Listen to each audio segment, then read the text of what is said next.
PBL Sejarah Tingkatan 5 Bab 10 Kecemerlangan Malaysia di Pesada Dunia. 10.2 Peranan Malaysia dalam hubungan ekonomi antarabangsa.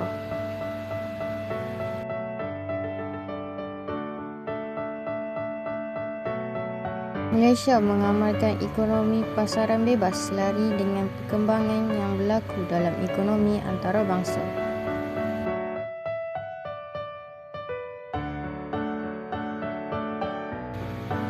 Penyataan masalah. 1. Peranan Malaysia dalam ekonomi antarabangsa.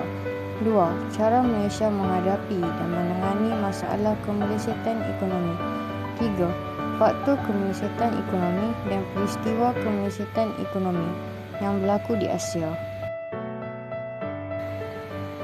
Objektif kajian mengetahui peranan Malaysia dalam ekonomi antarabangsa, meneroka bukti usaha Malaysia menangani isu kemelesetan ekonomi. Kaedah kajian melayari internet dan merujuk buku teks. Dapatan kajian peranan Malaysia dalam ekonomi antarabangsa, meluaskan pasaran ekonomi. Perjanjian AFTA bertujuan menjadikan kawasan ASEAN tempat produksi. Malaysia terlibat sepenuhnya dalam AFTA. Dominasi ekonomi negara maju. Malaysia bersuara agar diberi layanan saksama kepada semua negara. Pandangan ini dibangkitkan dalam forum antarabangsa di PBB dan APEC. Kerjasama pembangunan ekonomi segitiga. Malaysia memainkan peranan penting dalam pembangunan ekonomi kerjasama segitiga. Pembangunan wilayah baru dimajukan bersama negara anggota ASEAN.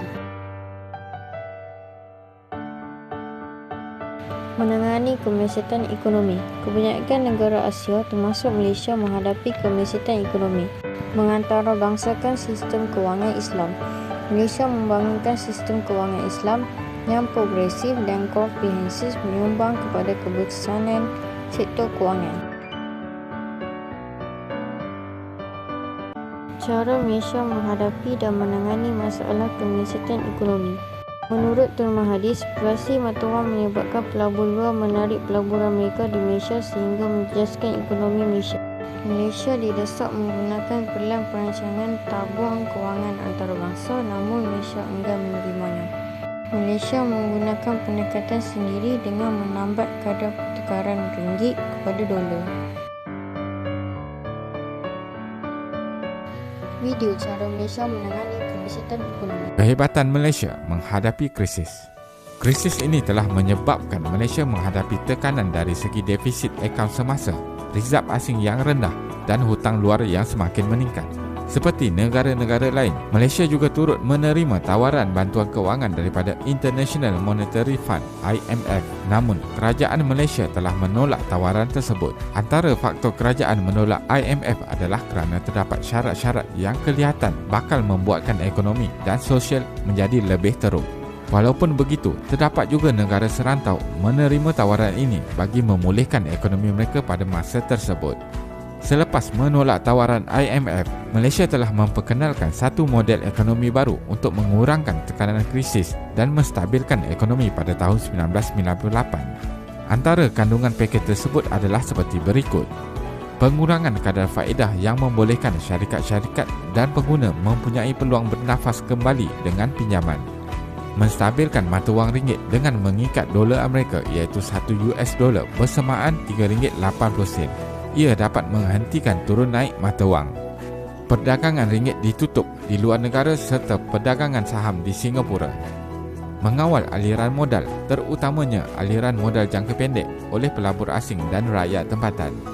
Penstrukturan semula sektor korporat dan perbankan bagi membolehkan pemulihan mikroekonomi. Dalam masa beberapa tahun selepas itu, Malaysia telah berjaya dalam pergelutan krisis ekonomi yang dahsyat di rantau Asia ini. Kehebatan pemimpin ketika itu dalam menolak tawaran pinjaman IMF sebenarnya adalah salah satu faktor terbesar Malaysia menjadi terkenal dalam mengharungi krisis ini. Faktor dan peristiwa kemelesetan ekonomi berlaku di Asia. Pada 2 Julai 1997, bibit kegawatan mula kelihatan di Thailand. Selepas beberapa bulan, mata wang baht diserang oleh spekulator mata wang. Kerajaan Thailand terpaksa mengapun mata wang yang menyebabkan nilai baht jatuh. Malaysia dan beberapa negara lain turut menerima nasib yang serupa. Video peristiwa kemasyatan ekonomi antarabangsa. Krisis ini bermula di negara Thailand. Namun, sebagai salah satu negara Asia, Malaysia terperangkap dalam krisis mata wang ini dan ia berpanjangan dan melanda seluruh Asia. Walaupun Malaysia mempunyai asas ekonomi yang kukuh, tetapi disebabkan fenomena yang dinamakan jangkitan Asia dan krisis keyakinan telah memberi impak yang besar ke atas ekonomi negara. Bagi tempoh 5 tahun sebelum tahun 1996, purata pertumbuhan sebenar KDNK Malaysia adalah sekitar 8.7% setahun dengan kadar inflasi yang rendah iaitu sekitar 3.8% dan dengan kadar pengangguran yang hanya lingkungan 2.5% pada tahun 1996. Malaysia juga secara relatifnya mempunyai hutang asing yang rendah iaitu bernilai 45.2 bilion US dollar atau 42% daripada KDNK pada bulan Jun 1997. Malah, Malaysia dikategorikan sebagai negara yang memiliki kadar tabungan yang tinggi dan jumlah pinjaman tidak berbayar NFL yang rendah. Oleh itu, Malaysia bukanlah calon kepada kemelesetan ekonomi yang teruk.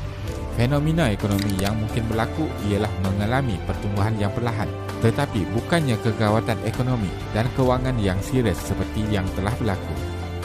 Namun, apa yang berlaku adalah di luar jangkaan yang mana nilai mata wang negara telah merosot dengan pantas dan pasaran sahamnya jatuh menjunam ke paras yang paling rendah pada bulan Julai 1997.